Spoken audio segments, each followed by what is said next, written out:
Shalom, kekasih Tuhan. Jumpa kembali dengan saya Stanley dalam renungan dan doa hari ini. Sebelum memulainya, marilah kita berdoa. Kami mengucap syukur Tuhan buat hari ini. Terima kasih untuk penyertaan, perlindungan-Mu atas kehidupan kami. Saat ini kami kembali hendak merenungkan firman-Mu Tuhan. Kiranya Tuhan menolong kami agar memahami firman-Mu dengan benar. Dalam nama-Mu Tuhan Yesus Kristus kami berdoa. Amin. Kekasih Tuhan, tema renungan firman Tuhan untuk hari ini adalah takkan tergoncangkan. Kekasih Tuhan, banyak hal yang terjadi dalam kehidupan kita yang bisa membuat kita goncang. Ada kejadian-kejadian yang kadang tidak kita duga terjadi, yang menggoncangkan kehidupan kita, bahkan iman kita kepada Tuhan. Banyak hal yang membuat kita tidak tahan, tidak bisa bertahan, tidak bisa tetap kokoh berdiri dalam pendirian kita. Ada banyak hal yang terjadi di luar perkiraan kita yang membuat banyak orang menjadi goncang imannya. Saya pernah menyaksikan ada satu film action. Di sana diceritakan tentang teroris yang menteror satu arena pertandingan olahraga, ya, di mana ada satu ayah sedang menonton dengan anaknya di tribun penonton. Kemudian ketika ancaman terhadap stadion itu terjadi, ayahnya berkata kepada anaknya, "Duduk tunggu ayah di sini sampai nanti ayah kembali. Kamu nggak boleh kemana-mana, harus tetap di sini." Anaknya menganggukkan kepalanya dan dia berdiam di situ. Kemudian singkat yang terjadi di film itu adalah kemudian beberapa bagian dari stadion itu meledak. Kemudian orang mulai panik dan berhamburan untuk berusaha mencari jalan keluar dari stadion. Kemudian ada orang-orang yang melihat anak ini, dia tidak bergerak dari tempat duduknya. Kemudian ada beberapa orang yang berusaha memanggil anak itu agar dia pergi. Ayo ikut, maksudnya supaya mereka selamat dari peristiwa itu. Tetapi anak itu tetap bertahan di tempat itu. Singkat cerita, ayahnya berhasil melumpuhkan semua para teroris yang meneror stadion itu. Kemudian ayahnya ingat anaknya dan dia kembali ke tempat semula, dan dia dapati anaknya tetap berada di tempat itu, tidak kemana-mana, sementara semua orang sudah lari. Kemudian ayahnya bertanya, "Kenapa kamu tetap di sini?" Dia menjawab, "Karena ayah yang mengatakan bahwa aku harus tetap di sini, nggak boleh kemana-mana, jadi aku tetap di sini." Kekasih Tuhan, film itu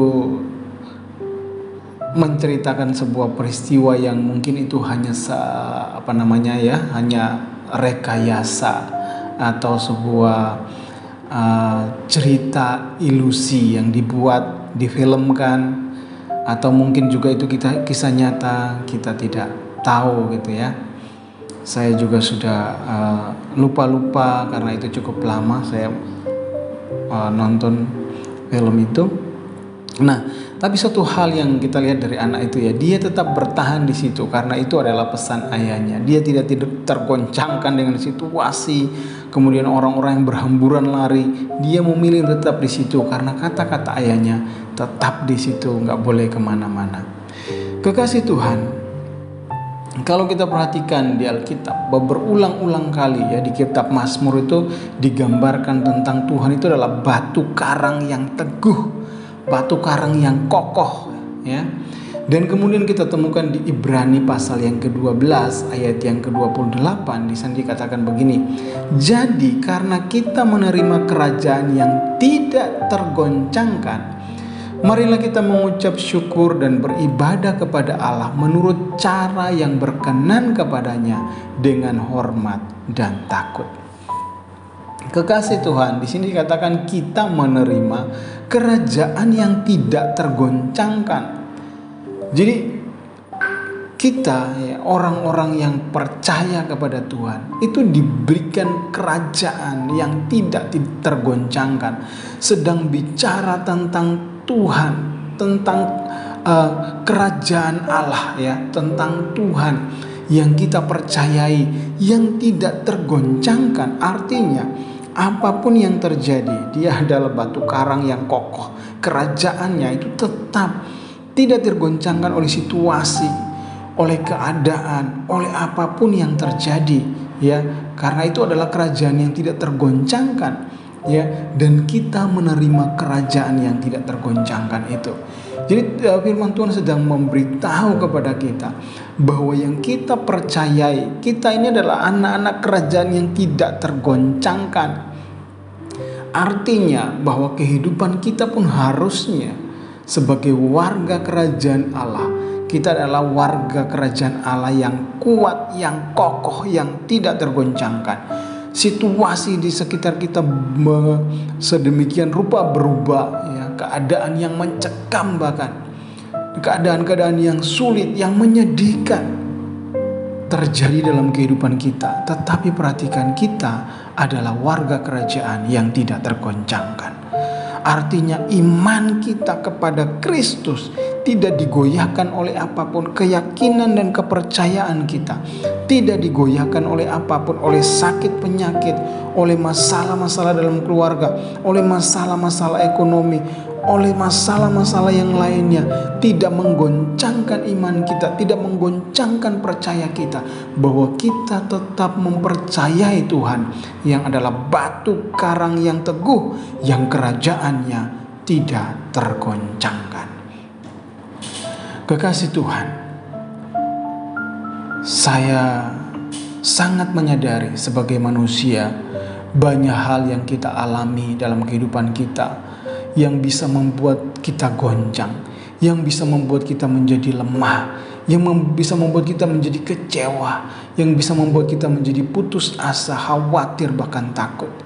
Tapi firman Tuhan memberitahu kita bahwa Tuhan kita adalah batu karang yang teguh, yang tidak tergoncangkan, dan kita adalah warga kerajaan Allah, kerajaan yang tidak tergoncangkan.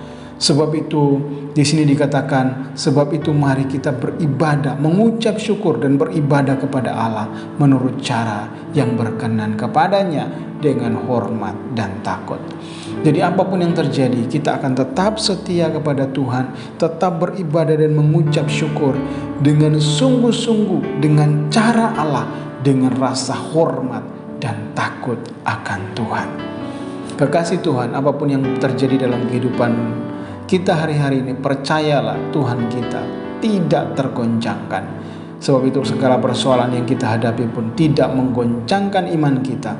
Justru kita semakin mempercayai Tuhan bahwa Tuhanlah penolong satu-satunya bagi kehidupan kita. Tuhan Yesus memberkati. Selanjutnya marilah kita berdoa. Kami mengucap syukur Tuhan kembali buat firman Tuhan yang menguatkan kami bahwa kami menerima kerajaan yang tidak tergoncangkan. Kami punya Engkau Tuhan yang adalah batu karang yang teguh, yang tidak tergoncangkan. Sebab itu kami juga percaya bahwa kehidupan kami, iman kami pun tidak tergoncangkan oleh situasi apapun. Kembali hamba berdoa buat kekasih-kasih Tuhan yang sedang sakit. Kiranya Tuhan menolong, menjamah dan menyembuhkan. Yang sakit tekanan darah tinggi, tekanan darah rendah, yang sakit diabetes, yang sakit asam urat, yang sakit asam lambung, yang sakit kanker, yang sakit stroke, yang sakit jantung, yang mengalami sakit saraf terjepit, yang mengalami sakit tulang. Kiranya Tuhan menjamah dan menyembuhkan di dalam nama Tuhan Yesus. Berdoa juga buat kekasih-kekasih Tuhan yang mengalami masalah dalam rumah tangga, baik itu hubungan orang tua dengan anak, hubungan suami dan istri, hubungan mertua dan menantu, hubungan dengan saudara-saudara yang lain. Kiranya Tuhan menolong memulihkan setiap hubungan ini. Berdoa juga buat kekasih Tuhan yang mengalami masalah ekonomi, kiranya Tuhan menolong, baik itu usaha, pekerjaan, bahkan mencari pekerjaan pun Tuhan berikan pekerjaan yang sesuai dengan kehendak Tuhan. Berdoa bagi kekasih Tuhan yang sedang bergumul untuk memiliki keturunan, kiranya Tuhan menolong, memberkati buah kandungan mereka, dan berikan keturunan yang sesuai kehendak Tuhan. Kekasih Tuhan yang sedang bergumul untuk memiliki pasangan hidup, kiranya Tuhan menolong, memberikan pasangan hidup yang sesuai kehendak Tuhan. Segala berkat-berkat jasmani dan rohani kiranya Tuhan limpahkan dalam kehidupan kekasih Tuhan yang menyaksikan video ini. Terima kasih Bapa, terima kasih. Terpujilah Engkau Tuhan dari kekal sampai kekal. Dalam nama-Mu Tuhan Yesus Kristus kami berdoa. Amin. Bagi kekasih Tuhan yang ingin mendukung channel ini, silakan bisa di-subscribe, di-like, komen, dan share. Bagikan video-video di channel ini untuk memberkati kekasih Tuhan yang lain. Terima kasih Tuhan Yesus.